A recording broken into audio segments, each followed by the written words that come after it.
L'asthme peut-il se soigner avec des cures thermales? Oui, On Oswald. peut, bien sûr. Hein, pourquoi Bien pas? sûr, tout à fait. Oswald Dolon, je vous reprécise, vous êtes président de l'association Asthme et Allergie 13 et vous avez organisé des tas de journées d'information, sensibilisation à l'asthme. On va en parler dans un instant. Il faut savoir que c'est un vrai problème pour les adolescents. Première maladie chronique chez les jeunes. Donc tous les ans, au mois de mai, le 2 mai, une journée mondiale est organisée pour justement apporter des informations.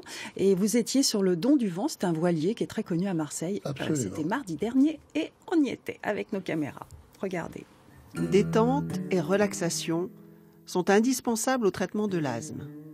À tel point que l'école de l'asthme des allergies de Marseille propose des ateliers de shiatsu pour ses patients.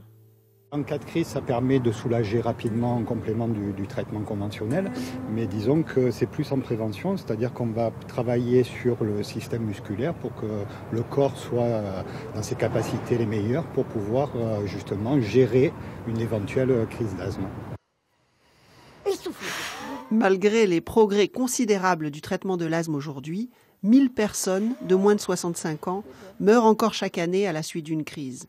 L'association Asthme et Allergie 13, sur le voilier Le Don du Vent, a rappelé toute la journée l'importance de l'observance des traitements, même et surtout lorsque le patient se sent mieux.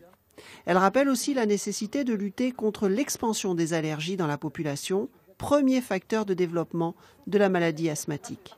Quand arrive le printemps avec le pollen qui vole, j'ai les symptômes de l'allergie avec les yeux qui brûlent, le nez bouché. Du coup, je venais sur le bateau pour avoir des infos.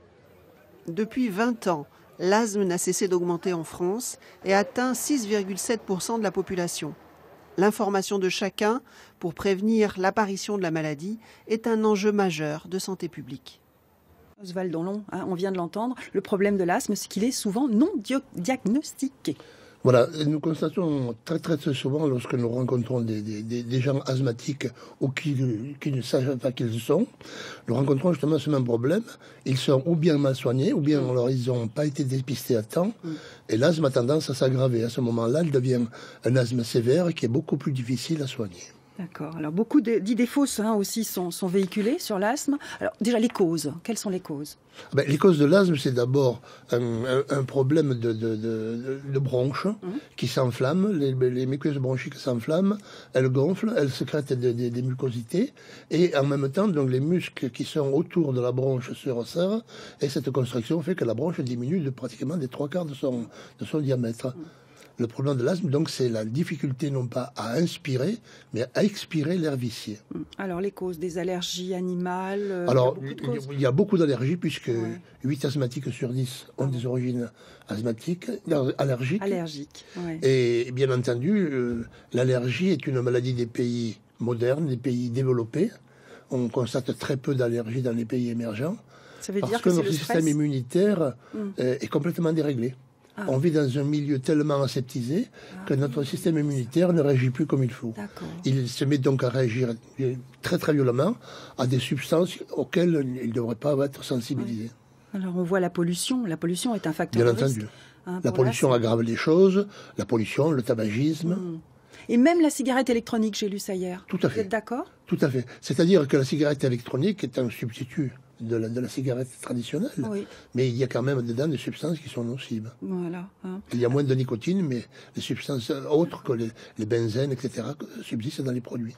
Alors, une crise d'asthme n'est jamais banale. Il ne faut pas la banaliser. Ça peut être très grave. Ça peut être très grave, puisque pratiquement tous les jours, 3 personnes décèdent en France de suite de crise d'asthme. Et la difficulté, c'est d'arriver à faire baisser ce chiffre. Par du dépistage? Alors, le dépistage, il faut faire un dépistage précoce. Il faut faire en sorte que une allergie ne dégénère pas en asthme. Et pour cela, donc là aussi, il faut faire un dépistage des allergènes et ensuite faire des sensibilisations. Ça, c'est ce niveau. On fait ça au niveau des enfants, parce que il faut commencer très tôt. Parce que lorsque l'asthme s'installe, on ne guérit pas. On ne sait pas guérir l'asthme. On sait soigner les effets, on sait permettre aux gens de vivre normalement, de faire du sport, mais on ne guérit pas l'asthme. Audrey Baird, vous êtes concernée par ce problème, vous, de près? De très près, puisque moi, mes deux jeunes sœurs, étaient gravement malades de l'asthme. Et elles étaient toutes jeunes, hein, quand elles étaient petites. Ça s'est soigné, et grâce d'ailleurs à une cure thermale. Elles étaient à Font-Romeu et elles ont été suivies pendant très longtemps par des professeurs, par des séjours à l'hôpital. C'était un asthme sévère qu'elles avaient toutes les deux. Et suite à ces cures, eh bien, ça s'est vraiment amélioré. Ouais. Alors c'est vrai on ne guérit pas de l'asthme, c'est tout à fait vrai. Aujourd'hui encore, eh bien, il arrive que mes sœurs fassent des crises d'asthme, mais elles maîtrisent absolument, sont des professionnels toutes les deux. Oui. Et puis maintenant, l'une d'elles est infirmière, donc elle a absolument les bons réflexes. Mais c'est vrai que ça a été, c'est très impressionnant de voir des crises d'asthme sévères. J'ai eu très très peur pour elle quand j'étais plus jeune. Oui. Oswald Donlon, c'est l'occasion donc cette semaine consacrée à l'asthme d'entendre des informations dans les hôpitaux. Où sont alors dans les hôpitaux, surtout le grand public, c'est une campagne d'information un petit peu plus intense que ce que nous faisons habituellement, puisque nous intervenons au niveau des établissements scolaires, des lycées, des collèges, etc. Mais là, c'est un petit peu en direction du grand public. Très bien. Donc, le rendez-vous, c'est quoi? C'est dans les rendez-vous, c'est cet après-midi à l'hôpital Nord. Voilà, c'est ce que je voulais que vous disiez. Merci beaucoup d'avoir été ici sur le plateau de 9h50.